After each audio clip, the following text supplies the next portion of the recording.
I'm a 24-year-old male and was an Uber and Lyft driver for a couple years while I studied at college. I was lucky enough to own a fairly new car with great gas mileage, so driving people around was no big deal, and I always saw it was easy money. I had never been the most talkative guy though, so I usually just say hello when they get in and leave out all the awkward small talk.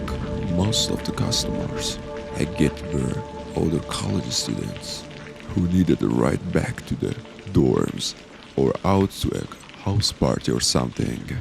Due to my school schedule, though, I mainly work between 6 p.m. and 2 a.m. depending on the day.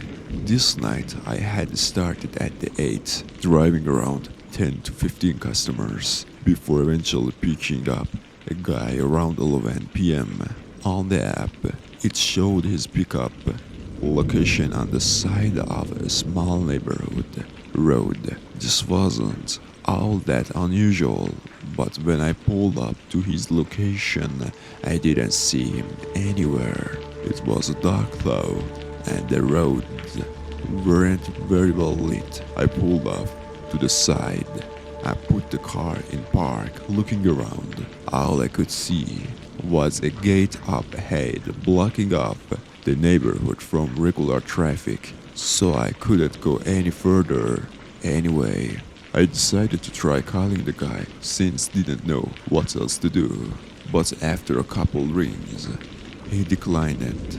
Almost a second later though, the back door opens and a man gets in. I had no idea where he could have even come from, but obviously assumed that I must have just missed him somehow.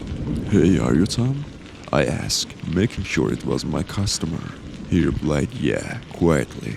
So I shifted to drive and made a 3-point turn to get out of the neighborhood.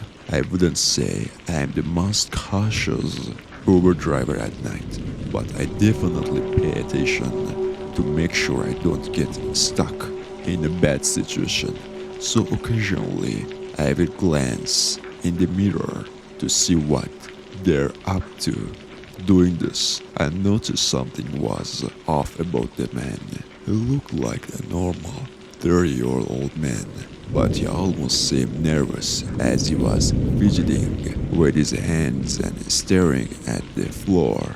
It was pretty weird, and it gave me a bad feeling. He requested 50 minutes drive to a house just outside of my college campus. About halfway through, things started getting much weirder. "Hey, how close are we?" he said it with a somewhat shaky voice, again like he was nervous. I told him we were 8 minutes away. A moment of silence passed before he leaned forward, partially between the front seats.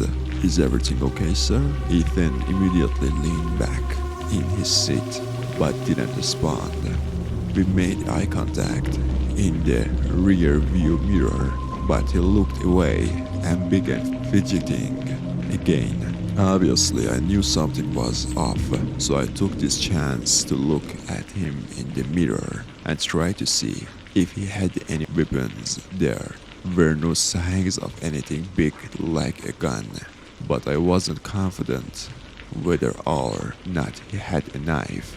I tried to stay calm, but my brain kept going over all of the horrible things that could possibly happen to me really soon. We were just 4 minutes away when the man leaned forward again, asking me if I could just pull over here and drop him off. Looking around, the road was quiet, and there were no cars nearby, which did not make me feel safe at all.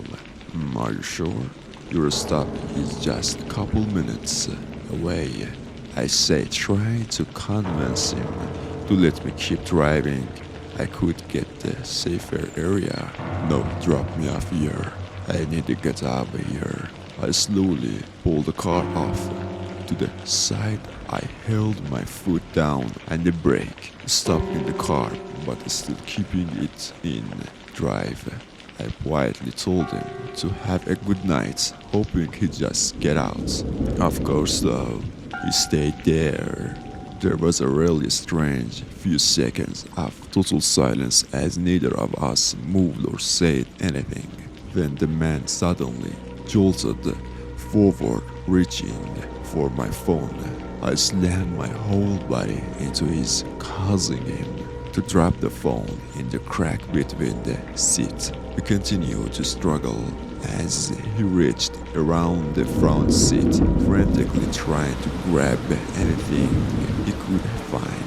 The car constantly was jolting forward because I couldn't keep my foot on the brake. But after maybe 20 seconds, in many unsuccessful attempts, the man leaned back and ran out of my car and off the road. I immediately drove off away from the scenes, calling 911. I was shaking and breathing heavily, trying to explain what had happened. Thankfully, they seemed to understand pretty well, though. To sum everything up, it turned out the guy was using his friend's Uber account and was found pretty quickly. I feel really lucky to have gotten out of that unharmed, as the guy didn't even bring a weapon. From what I know, he didn't have a history of violence or anything, so I guess that explains why he was nervous and unprepared.